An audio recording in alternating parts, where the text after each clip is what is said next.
Spoštovani novinarke in novinarji, spoštovani fotografi, kameramani, lepo pozdravljeni na današnji novinarski konferenciji.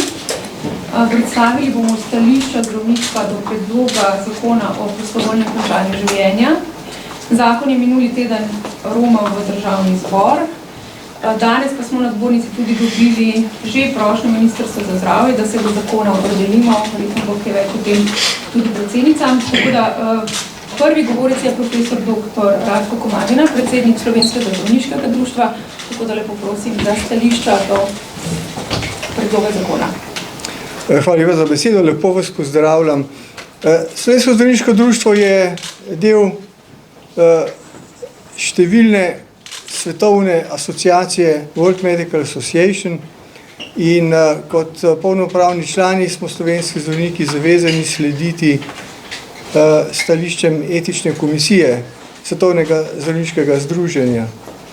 Na podlagi katastrofalnih izkušenj iz prve polovice 20. stoletja so po drugi svetovni vojni v okviru te Svetovne zdravniške asociacije sprejeli več ženevskih konvencij, ki se dotikajo stališča, da zdravnik nikakor ne bo nikoli več sodeloval pri posegih, ki jih danes kakorkoli na široko imenujemo evtanazija.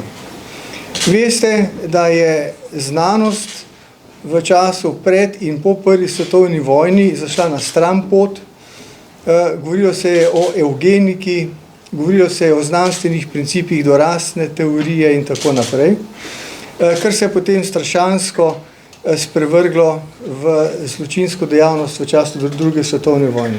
In da se to nikoli več ne bi zgodilo in da ne bi nikoli več noben zdravnik sodeloval pri takšnih dejavnostih, smo se zdravniki po vsem svetu zavezali spoštovati človekovo življenje in spoštovati tudi principe poslanstva zdravniškega poklica. Zdravniške organizacije, ki domujemo tu v domu Smedika, smo enotne. Večkrat smo tudi v javnih razpravah, večkrat smo tudi na okroglih mizah, v času covida tudi na online konferencah se pogovarjali tudi z predlagatelji zakona. V tem prostoru smo obravnavali široko v sodelovanju z Slovensko medicinsko akademijo, z kolegi z zdravniške zbornice in iz ostalih zdravniških organizacij predloge, ki so jih predlagatelji nam tudi predstavili. Naše stališče je jasno, nazadnje smo ga jasno povedali pred nekaj tedni na okrogli mizi, ki smo jo pripravili ne v prostori zdravniških organizacij, ampak v Cankarjevem domu.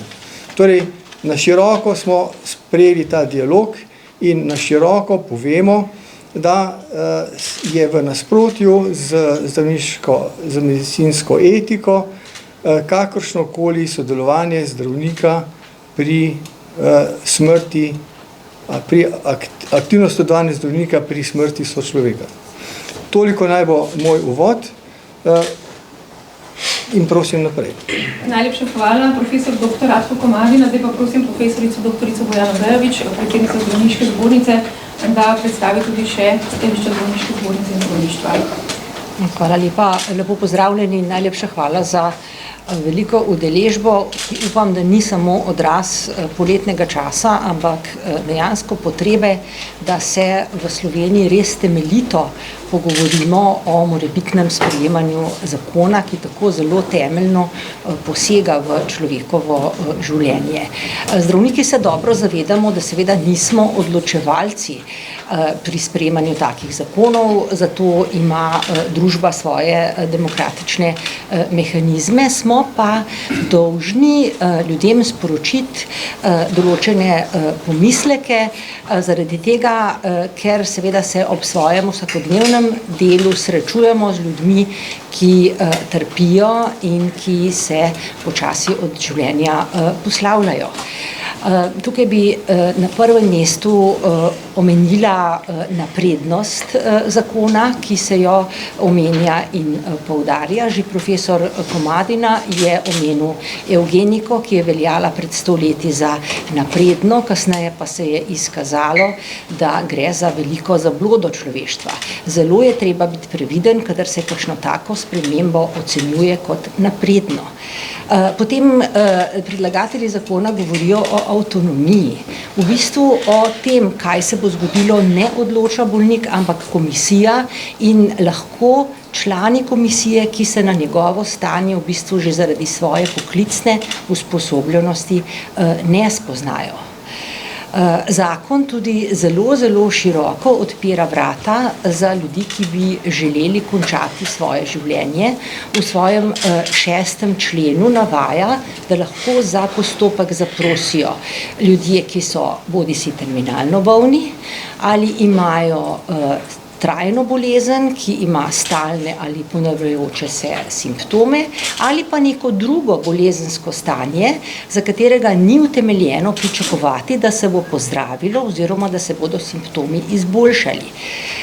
Poleg tega zakon izrecno navaja, da za tak postopek ne morejo zaprositi akutni psihiatrični bolniki, seveda pa lahko zaprosijo kronični psihiatrični bolniki. Vse to je navedeno v 6. členu predloga tega zakona. In s to dikcijo zakon pravzaprav na široko nagovarja pravzaprav vse starejše ljudi v državi, ki trpijo zaradi kronične bolezni, to je zelo pogosto, tudi vse invalide, ki se bodo seveda na ta način, to bo od družbe tudi pričakovano, zatekli v postopek, kot ga predvideva zakon, namesto da jim bi družba nudila pomoč in da bi krepili neko medgeneracijsko sodelovanje. Seveda v tem zakonu smo neposredno nagovorjeni tudi zdravniki, ki ne bi bili sicer odločevalci o tem, ali bi nekdo šel po postopku ali ne, oziroma bi v tem sodelovali samo delno, bi pa bili obvezno izvajalci zakona. Edina situacija, v kateri bi lahko to izvajanje obšli, je ugovor vesti. To je pa inštitut, ki se uporablja pravzaprav samo v izjemnih primerih, ko se posameznik z določenim posegom ne strinja, sicer pa je splošno medicinsko sprejet. Namreč tisto, kar zdravniki delamo, v bistvu ne temelji na zakonih, ampak temelji na znanosti, stroki in etičnih načelih. Našega dela tudi sicer ne determinirajo zakoni. Zdravniška zbornica, tako kot je bilo že v začetku povedano, je danes prejela zakon v branje in razpravo. Seveda bomo dali pripombe na posamezne člene, zakon bomo temeljito preučili, v bistvu smo ga že v času, ko je nastajal, ko je prihajal v državni zbor.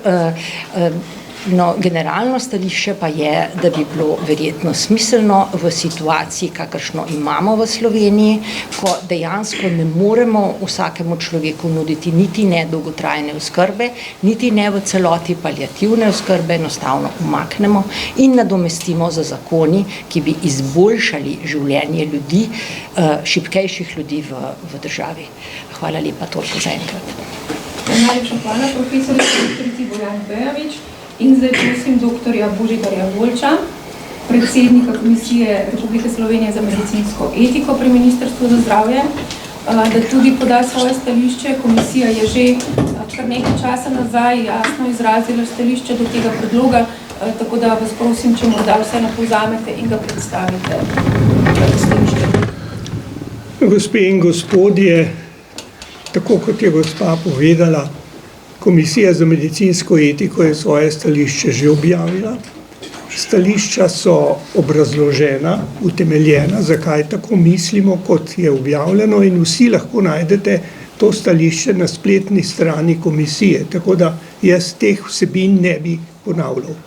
Tisto, zaradi česar bi pa danes rad tukaj spregovoril, pa je, da se je v zadnjem času v tem bi rekel, v teh razpravah o predlogu zakona, eni so za, drugi niso za, so se pojavile diskvalifikacije zdravstva, pa tudi Komisije za medicinsko etiko.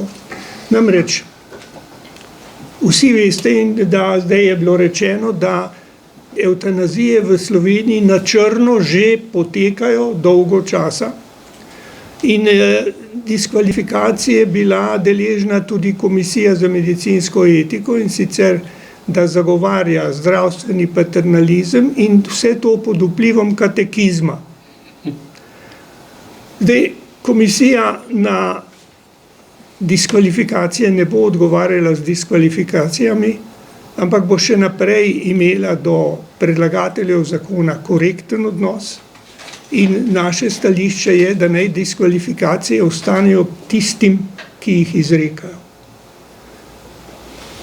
Zdaj, očitki o črnih praksah po mnenju komisije izhajajo iz tega, da v terminalnih fazah neozdravljivih bolezni se zdravljenje zaključi in se bolnika prepusti, da potem dočaka svoj konec ob paliativni oskrbi. Zdaj, vsaka taka odločitev ne more biti odločitev enega zdravnika, ampak mora biti zmeraj konzilij, vse mora biti zapisano, zabeleženo. Tako da vsak primer, ko se zdravljenje opusti, je možno zasledovati in pogledati, kako in kaj. Zdaj, med evtanazijo in opustitvijo zdravljenja pa je, gospe in gospodje, ena ključna, ogromna razlika.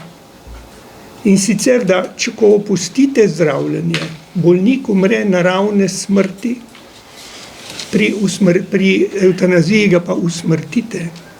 Gre za razliko med naravno smrtjo in usmrtitvijo, ki je civilizacijska, je kulturna, je moralna in je etična. Medicina iz razlogov, ki so bili že danes povedani, ne more pristati pod vrednotami, etičnimi vrednotami, ki zanjo veljajo, take kot so, na to, da bi zdravnik lahko pristopil k postelji bolnika z namenom, da ga usmrti. Tu se vloga zdravnika drastično spremeni. Zdravnik, ki naj pomaga, ki naj leči, lečnik, bo zdaj postal nekdo, ki bo usmrtil svoje bolnike. Zdaj, še tole bi vam rad povedal. Zdravstvo in družba sta v nenehnem dinamičnem odnosu. In medicinska etika vpliva tudi na etiko družbe. Vkolikor bi medicina sprejela usmrtitve bolnikov kot nekaj etično sprejemljivega, bi se s tem bi spremenil odnos družbe do usmrtitve, do življenja in do smrti. Tako da iz teh razlogov Komisija za medicinsko etiko obžaluje, da je v razpravah o primernosti zakona prišlo do diskvalifikacij in bo še naprej do predlagateljev zakona korektno obravnavala in razlagala svoja stališča. Hvala lepa. Najlepša hvala, dr. Božidar Voljč. Zdaj pa prosim še profesorja dr. Pavla Poredoša, predsednika Slovenske medicinske akademije. Tudi Slovenska medicinska akademija se že od leta 2019, pa tudi že prej vključuje v te debate, tako da vas prosim še za stališče. Hvala lepa. Dame in gospodje, hvala, da ste pripravljeni nas poslušati, nosilce zdravstva. Namreč pravijo, sej zakon bo sprejet na tak ali drugačen način, ob tem, da zdravniki glavne nismo bili vključeni v nastajanje tega zakona, čeprav nikjer na svetu brez sodelovanja zdravništva se evtanazija ne izvaja. Prvič je treba ugotoviti, da gre za terminalno bolezen, drugič je treba dejansko ugotoviti pogoje, kako se izvede eutanazija in konec koncev neko sredstvo za usmrtitev mora v končni fazi predpisati zdravnik. To je prav. Zato smo že leta 2019 organizirali okroglo mizo o tem problemu in moram reči, da smo si bili enotni, tudi predstavniki takratne politike, bil je prisoten tudi predsednik Državnega zbora, pravniki, da pravzaprav eutanazija, ki pomeni nasilno prekinitev življenja, ni rešitev problema, ki bi ga morala nadomestiti dolgotrajna oskrba, paliativa. In drugo, kar je že povedal dr. Voljč, namreč poslanstvo zdravnika, kateremu se tudi zavežamo ob naši diplomi, je varovanje življenja, je zdravljenje, je pomoč tudi terminalno bolnim. V tem primeru pa zdravnik nastopa, se opravičujem izrazu, kot rabelj, ubijalec. To seveda ne gre skupaj z medicinsko etiko. In mislim, da so možne rešitve, govori se o hudem trpljenju, terminalno bolnih in tako dalje. Ja, res je. Vendar, danes imamo na voljo možnosti, imamo orodje, da lahko v veliki meri to trpljenje olajšamo, tako fizično kot psihično trpljenje. Samo treba je dejansko implicirati, realizirati možnosti, ki jih imamo na voljo, da se izognemo nasilni prekinitvi življenja. Potem pri tem zakonu nas zdravnike moti to, da so ga pisali v glavnem, razen ene izjeme, kolikor jaz vem, ne zdravniki, ljudje, ki morda nikoli se niso srečali s smrtjo. Moram vam reči, 45 let zdravniških izkušenj imam. Do nedavnega sem dežural tudi na urgenci. Niti enkrat samkrat me noben bolnik ni zaprosil, da mu naj dam injekcijo, da bo umrl. Niti enkrat samkrat, ponavljam. In zakon pišejo ljudje, ki ne poznajo tega dogajanja ob koncu življenja. Večkrat sicer bolnik izrazi željo, da bi čim prej umrl, da ne bi trpel, vendar ko pride zadnja ura, je pa to razmišljanje povsem drugačno. Zato zdravniki nočemo biti tukaj nosilci neke, bi rekel, prekinitve, nasilne prekinitve življenja. In še nekaj, predlagalci zakona pravijo, da je napisan tako, da zlorabe niso možne. To seveda ne more držati, ker razvite države, države Beneluxa, Kanada, nekatere ameriške države, kjer se uveljavlja eutanazija, navajajo zlasti Belgiji, Nizozemski, se zlorabe dogajajo tudi v 1/3 primerov. Tu gre predvsem za psihiatrične bolnike, kot smo že slišali, ne za akutno psihiatrično boleznijo, ampak s kronično psihiatrično boleznijo. Otroci. Stvari gredo tako daleč, da tudi tisti, ki so se naveličali življenja, da lahko zahtevajo usmrtitev. Skratka, zlorabe so tukaj. In še en podatek, ki je zelo zanimiv iz Nizozemske, da se je pred 4 leti pogostost usmrtitev na Nizozemskem pred dopusti povečala za več kot 20%, kar pomeni, da so se pač svojci želeli znebiti nadležnih starcev, ki so nekoristni. Torej, zakon kot tak nikakor ne more zaščititi zlorab, ki se dogajajo, in sem prepričan, žal, da tudi mi nimamo absolutnih varovalk. Zato bodimo previdni in zdravniki nikakor ne želimo sodelovati pri izvajanju nasilne smrti oziroma pri predčasnem končanju življenja. Hvala. Najlepša hvala, profesor Poredoš, in še z nami je tudi profesor dr. Štefan Grosek, predstavnik katedre za medicinsko etiko, to je novejše ustanovljena katedra na Medicinski fakulteti Univerze v Ljubljani. Danes je z nami po pooblastilu tudi dekana medicinske fakultete, profesor dr. Igorja Švaba, ki se danes žal ni mogel udeležiti novinarske konference. Oblikovali ste tudi stališče katedre, obravnaval ga je senat. Senat ga je sprejel soglasno z 80 člani, to se pravi vsi člani so ga potrdili, tako da vas prosim za tudi predstavitev stališča še vaše katedre. Dobro. Hvala, spoštovani in spoštovane. Res je, katedra za medicinsko etiko je bila pred nedavnim ustanovljena in senat medicinske fakultete jo je zaprosil, da izdela stališče, ki ga je na koncu tudi senat medicinske fakultete sprejel.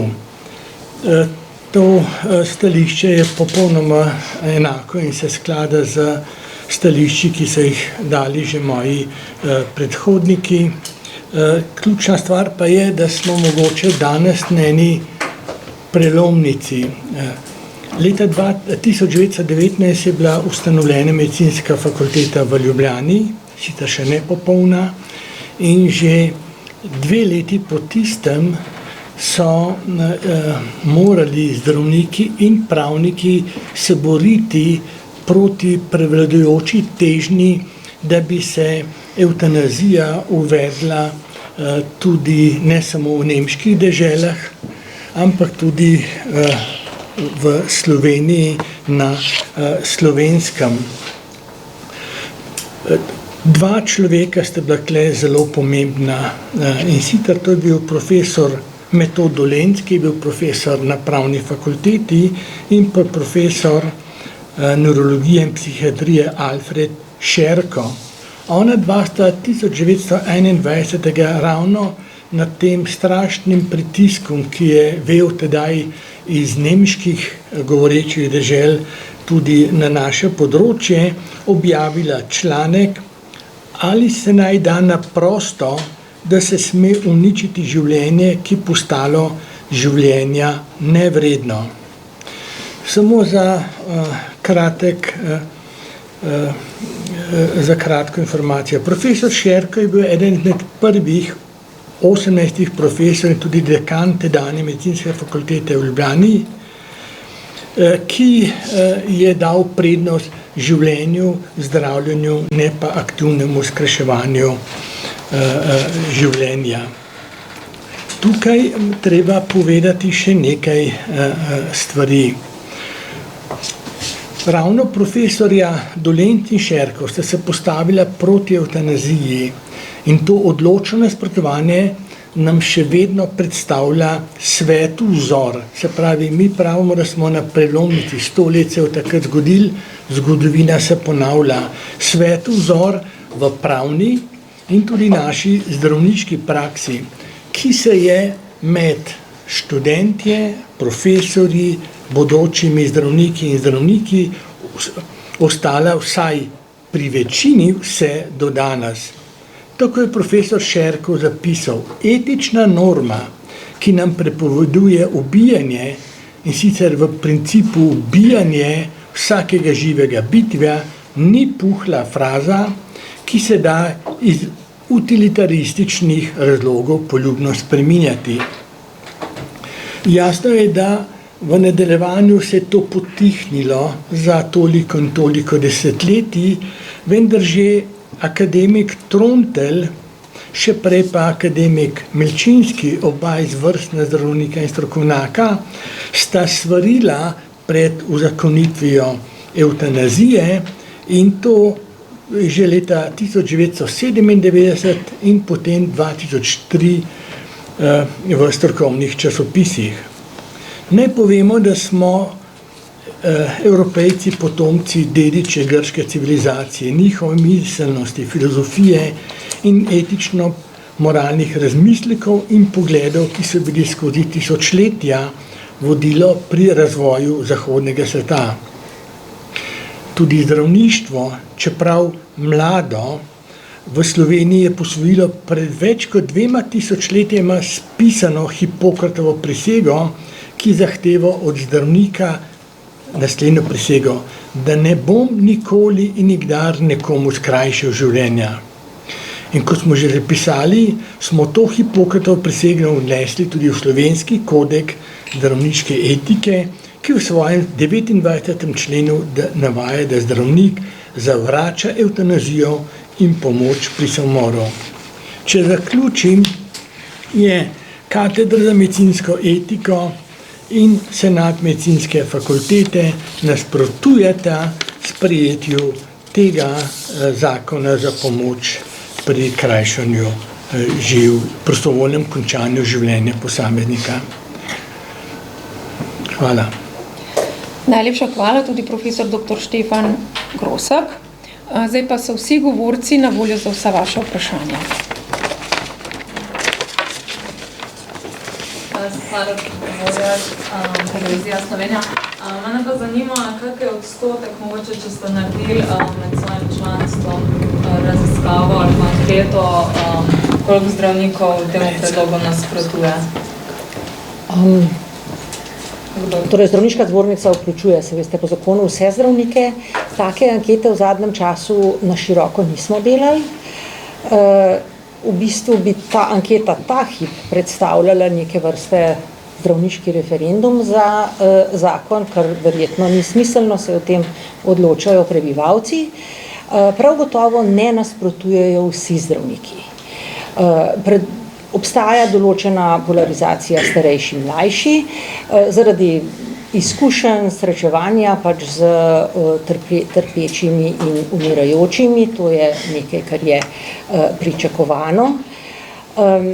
Zdravniške organizacije smo organizirane tako, da odražamo mnenje zdravnikov v kar najširši meri preko pač svojih odborov, vključevanja večjega števila zdravnikov, tako da tukaj ne gre za neka izolirana mnenja vodstev, lahko rečemo, da gre za večinsko mnenje zdravništva, prav gotovo pa so zdravniki, ki se s tem zakonom strinjajo celo kot takim, ali pa se načelno strinjajo z temi postopki, pa se vendarle ne strinjajo z zakonom konkretno. Mi nikakor ne govorimo o tem, da je zadnji slovenski zdravnik proti zakonu. Tiste inštitucije znotraj zdravništva, ki pa se poglobljeno ukvarjamo z temi problemi, na zbornični ravni je to odbor za pravno-etična vprašanja, potem so pa še inštitucije, ki so se danes predstavile, pa v bistvu zakonu nasprotujemo. Rekli ste, da je prišlo do polarizacije starejši in mlajši, a mlajši zdravniki, kaj so večinoma za, starejši proti? Torej, to mogoče polarizacija malo težek izraz, ampak seveda zdravnik z manj izkušnjami, z umirajočimi, z trpečimi, gleda na tak zakon drugače kot nekdo, ki je spremljal umiranje večjega števila ljudi. Proti mogoče pričakovanju enega laika, tisti, ki smo spremljali že veliko število ljudi, ki se jim življenje končuje, praviloma zakonu nasprotujemo.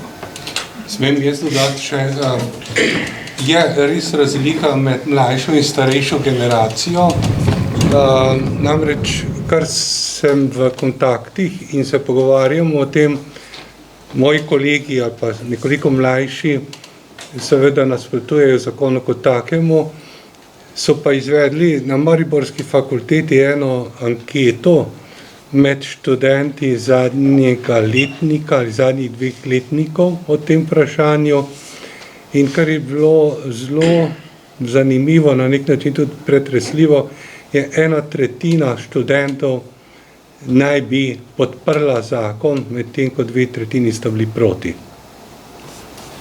Lahko še jaz nekaj dodam, ja.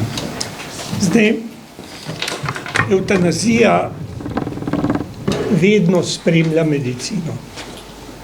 Hipokrat ne bi napisal tega, kar je, če ne bi se evtanazije izvajale tudi že takrat. Vedno boste našli zdravnike, ki bodo pripravljeni, da bodo bolnika, ki po njihovem mnenju hudo trpi, da mu bodo trpljenje skrajšali s tem, da ga bodo usmrtili. Vendar pa, poudarjam, medicina nikoli tega ni sprejela. Evtanazija je bila vedno izven medicine, vzporedno z medicino in vedno je bil to etični prekršek. In tako še danes to velja. Jasno pa je, da je še nekaj drugega. Ne? Veste, ko recimo, če se odločite, da ukinete življenje nekemu bolniku, je mogoče to prvič težko. Potem je pa vedno lažje. In življenje dobiva neko drugo vrednoto s stališča tistega zdravnika, kot bi jo moralo imeti. Življenje naj bo sveto in nedotakljivo. Zdaj, reči, ja, a boste zaradi tega pa pustili, da človek neznansko trpi zaradi te vaše svetosti in nedotakljivosti. Ni res, da medicina v takih primerih je popolnoma brez moči. Ni res, kot je bilo povedano, lahko se takemu človeku pomaga. Marsikdo, ki trpi tudi zaradi tega, ker ni ustrezno obravnavan, pa ne samo zdravniško, ampak tudi je osamljen, nima več recimo z otroci obiskov, ne hodijo ga obiskovati in podobno, in tak človek je tak duševno trpljenje je lahko še bolj hudo kot telesno trpljenje. Tako da telesno trpljenje v statistikah zdaj kaže na to, da ni glavni razlog za to, da ljudje želijo umrti. So še veliko drugih stvari, o katerih se pa ne pogovarjamo, so pa zelo pomembne in sodijo v okvir paliativne oskrbe, ki jo pa v Sloveniji žal nimamo še tako razvite, da bi jo lahko postavili, recimo, pa reči, dajmo, poglejte, saj imamo paliativno medicino, ki lahko vsakomur pomaga. Ampak ali bomo zato, ker paliativne medicine nimamo razvite, pa začeli ljudi, ki trpijo, pa usmrčevati? To so etične dileme, pred katerimi ne stoji samo zdravništvo in zdravstvo, ampak tudi družba. Družba bo tudi tu morala nekaj reči. Še to bi dodal, gledajte, smo pred izjemno pomembnim prelomnim dogodkom. Do zdaj je bil umor, samomor, sodelovanje pri umoru kaznivo dejanje. Tudi do 15 let zapora grozi tistim, ki pri tem sodelujejo. Zdaj na vsem lepem pa smo obrnili ploščo in je to celo humano dejanje. Mislim, o tem se moramo zamisliti. To je izjemno prelomen trenutek. Prelomen trenutek. Kako se bomo odločili?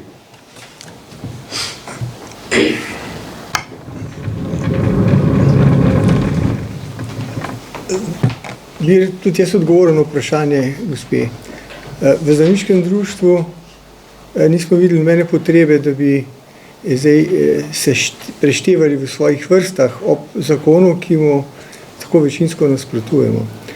Ampak, ko se udeležujem sestankov Ethical Committee of World Medical Association, tam pa velja neko prepričanje, da več kot 90% vseh zdravnikov na svetu meni in čuti, da takšno ravnanje ni skladno z zdravniškim poslanstvom. Pa še nekaj, kar prihaja izven Slovenije, torej iz mednarodnega prostora. Sprejetje tega zakona bi v Sloveniji odprlo dva velika problema. In sicer eno je evtanazijski mobbing in drugo je organ trafficking, ki je donosen podobno kot Texas Oil Industry. In če si bomo ta dva problema še v Sloveniji odprli, potem bomo imeli pa res probleme.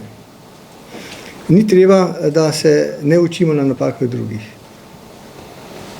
Še eno zadevo bi dodal, kalkulacija človekovega življenja. Namreč zadnjega osnutka predloga zakona ne poznam, ampak prvotno so natančno skalkulirali, koliko bi stala usmrtitev 1400 in nekaj evrov, medtem ko paliativna oskrba naj bi bila mesečno 3-krat dražja od usmrtitve kot take. Skratka, življenje je postalo ekonomska kategorija, kar ni dopustno. Domen Andelesta, mene zanima zdaj, če bo predlog zakona potrjen v taki obliki, kot je zdaj, kaj napovedujete, kaj bojo naslednji koraki zdravniških organizacij, ne vem, pričakujete glede na povedano na stotine nekih ugovorov vesti zdravnikov po celi Sloveniji. Če smem, predvsem lejte, če bo, z ozirom na vse, kar ste danes slišali tu, če bo zakon sprejet, bo to politična odločitev. Ne bo strokovna in ne bo etična. Politična odločitev bo, ki bo zdravništvo postavila v nek položaj, ki ga ne želi in ne želi. Poglejte, vi ste novinarji, imate kodeks etike, novinarske etike. Vem, ga poznam. Kako bi reagirali vi, če bi zdaj nek drug poklic vam usiljeval neko storitev, za katero po kodeksu je napisano, po vašem kodeksu, da ni etična. Najbrž bi tudi vi in vsak drug poklic, jaz sem samo zaradi tega, ker ste tu pred nami, zdajle novinarski kodeks.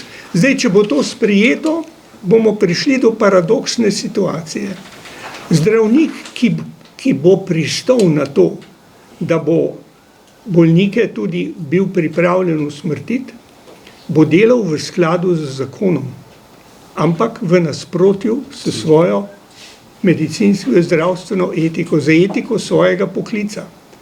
Prištel bo ena situacija, ki dolgoročno samemu sistemu zdravstva, pa tudi družbi, kot sem prej rekel, zdravstvo in družba sta ves čas v medsebojni dinamiki in vkolikor bi prišli do take situacije, da bi ravnali v skladu z zakonom, ampak v nasprotju z etiko svojega poklica, je to ena situacija, ki slovenskemu zdravstvu, ki ima že itak cel kup problemov in ki jih rešujemo in za marsikega niti ne vemo, kako naj bi ga rešili uspešno, je še en problem več, ki je pa zelo, zelo resen, ker je hkrati tudi pravni in etični.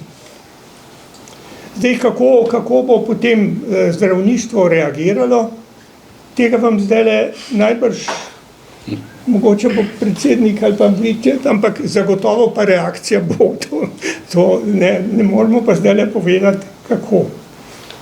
Torej, po trenutnem predlogu zakona je možno, da se zdravnik izvajanju tega zakona izogne z ugovorom vesti, ki je, kot smo že omenili, zelo, zelo skrajen inštitut v tistih primerih, ko gre za poseg, ki je sicer indiciran, pa ga oseba iz lastnih prepričanj ne želi izvajati. To je ena od možnosti, želimo pa seveda si, da v Sloveniji ne bi imeli zakonov, ki bi se jih morali zdravniki izogibati z ugovorom vesti.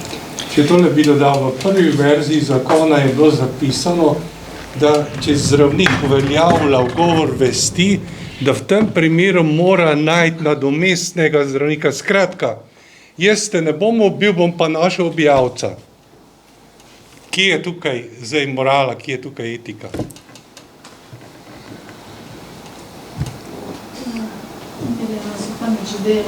Če imate toliko, da rečem, popolnoma proti zakonu, zakaj boste potem dali pripombe na zakon? Kaj boste pripombe vsebovali? Zakaj potem ne zavrnete? Torej, zakon je prišel na zdravniško zbornico v razpravo danes, tako da se o tem še nismo pogovarjali na tak organiziran način kot odgovor na konkretni predlog zakona. Pripombe smo dajali že ves ta čas na številnih konferencah, tudi novinarskih konferencah, tako da obstaja možnost, da se bomo odločili, da samo odločevalcem odsvetujemo sprejem zakona.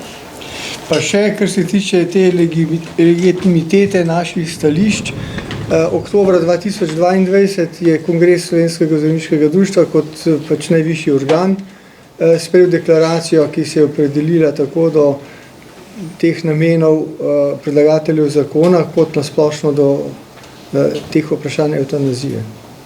To pomeni, imamo sklepe, imamo številne zapise strokovnih sestankov v zadnjih 3-4 letih in morebiti imate prav, morebiti niti ni več potrebno v nedogled ponavljati enakih stališč, kajti v zadnjih letih se ni odnos zdravništva v svetu prav nič spremenil.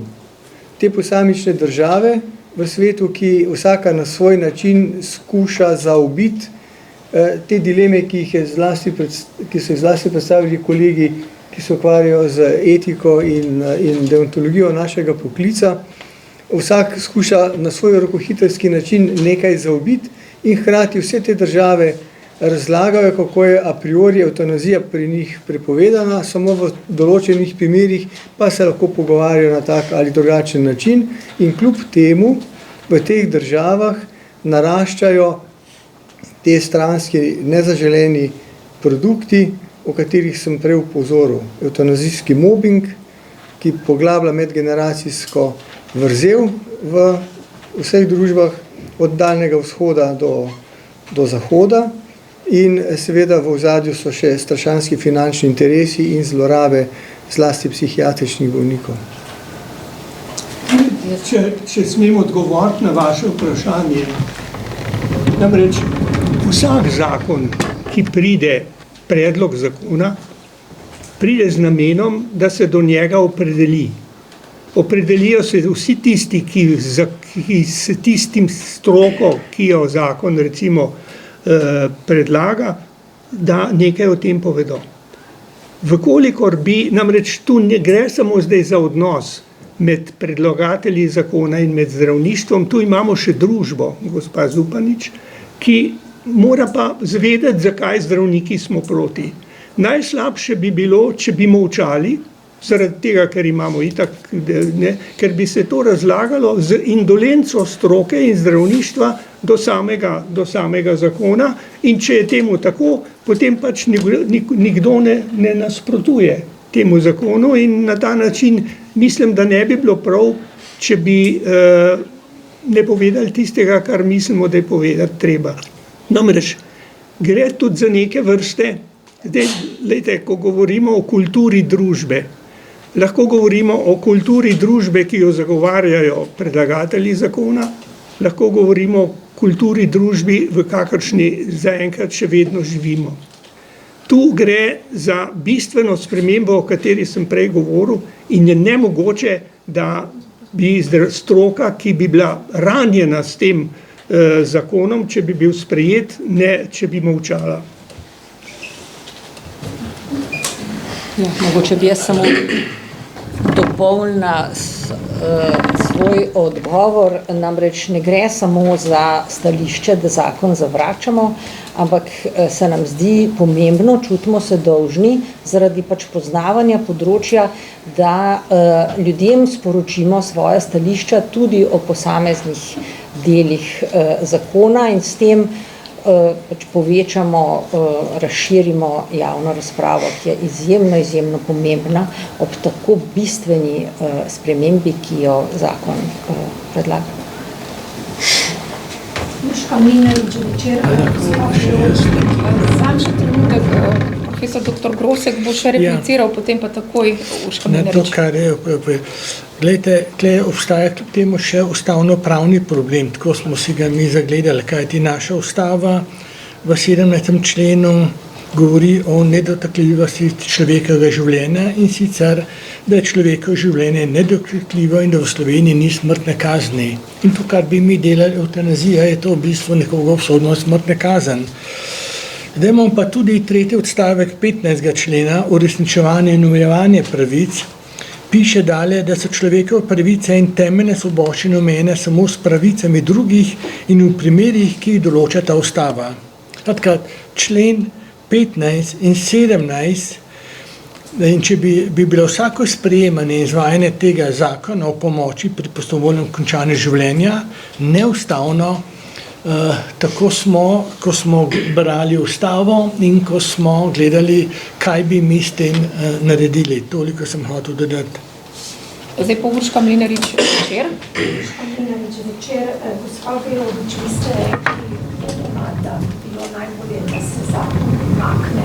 Pa me zanima, pričakujete od predlagateljev, da bi ga umaknili iz zakonodajnega postopka ali da bi že v prvi fazi, torej v prvem branju, večina zakon zavrnila. Prav tako me zanima, ali je za zdravniške organizacije ta predlog zakona absolutno nesprejemljiv, ali ste vendarle pripravljeni z svojimi pripombami v tolikšni meri sodelovati, da bi se maksimalno poskušalo preprečiti zlorabe. Gospod Poredoš, vas bi pa prosila, dejali ste, da na Belgiji in na Nizozemskem v eni tretjini prihaja do zlorab. Pa mogoče lahko navedete konkretno raziskave, ki so to dokazale. Hvala. Nima podatka, zdaj tukaj mi lahko potem date svoj mail, pa vam bom poslal. Vam potvrdiral 2 članka, ki sem jih citiral. Zdaj, na kakšen način, kako bi bil zakon umaknen, to so pač tehnične podrobnosti sprejemanja zakonov, to bi težko komentirala. Zdaj, kar se tiče sprejemljivosti, če pogledate stališča zelo različnih in številnih zdravniških organizacij, smo proti zakonu v celoti. Smo proti temu osnovnemu principu umora oziroma pomoči pri samomoru pri nekom, ki za to zaprosi. Seveda pa obstajajo možnosti, variante, zakoni so v različnih državah različni, nekateri večinoma tudi bistveno ožji, glede na število indikacij, število situacij, pri katerih lahko neka oseba zaprosi za postopek, tako da lahko domnevamo, da bi za določeno število zdravnikov bil zakon v drugačni obliki bolj sprejemljiv kot v tej izjemno radikalni, kot je bila predlagana. Če dovolite, še enkrat ponovim to, kar sem prej povedal. Najprej bo treba po tem zakonu pogledati, ali je v skladu z našo ustavo ali ne. Če ustava govori, da v Sloveniji ni smrtne kazni, to se pravi, zaradi pravnih deliktov ti ne moš nekoga usmrtiti, da boš pa zaradi nemogljenosti, bo postava verjetno ne bo delala tlele razlike. In mislim, da je ta prvo treba urediti, a je to ustavno pravno, ta zakon sploh sprejemljiv ob tej ustavi, ki jo imamo v Sloveniji. Arjan Sajovič, Nova 24 TV, jaz sem pa za doktorja Volča vprašanje. Veliko ste danes govorili o povezavi med medicino in družbo, splošno o etičnosti in morali. Potem morda lahko rekli, da je to nekakšen odraz neetičnosti družbe oziroma predlagateljev ta zakon? Ne, tega jim ne moremo očitati. Mi smo v svoji oceni celo priznali dobronamernost predlagateljem. Se pravi, oni z dobrim namenom predlagajo ta zakon, vendar pa so argumenti, ki sem jih razložil, da je zdravništvo proti. Ko govorite, vprašanje je bilo, ali je potem tudi družba neetična ali kaj takega. Ne, ampak poglejte, to, da v medicini ne smemo usmrtiti bolnikov, je sprejela tudi družba. Povsod recimo je ta vpliv medicine na družbo. Tam recimo, kjer se je izkazalo, da je medicina podlegla politiki in začela usmrčevati bolnike, pa tudi potem ljudi masovno, se je zmeri zelo, zelo slabo končalo. In na to želimo tudi opozoriti. Ne, mi želimo, da se kultura družbe ohrani in da se izboljša. Izboljša se pa z enim korektnim korektnim posredovanjem oziroma izmenjavo argumentov. Namreč povedati vam moram, da je Komisija za medicinsko etiko predlagatelje zakona povabila na zaprt sestanek, ki smo ga imeli z njimi in smo se pogovorili o odprtih vprašanjih. Moram reči, da je sestanek potekal v zelo zmernem kulturnem odnosu in da smo se razšli zelo ljubeznivo, če hočete. Ne tega, torej, da bi družba bila zaradi tega kakorkoli slabša, ne. Ne želimo pa, torej še več. Rekel sem, če bo medicina sprejela in prestopila ta Rubikon med naravno smrtjo in usmrtitvijo, bo to prej ali prej sprejela tudi družba. Se pravi, treba preprečiti, da se ustvari nek precedens, ki bi to.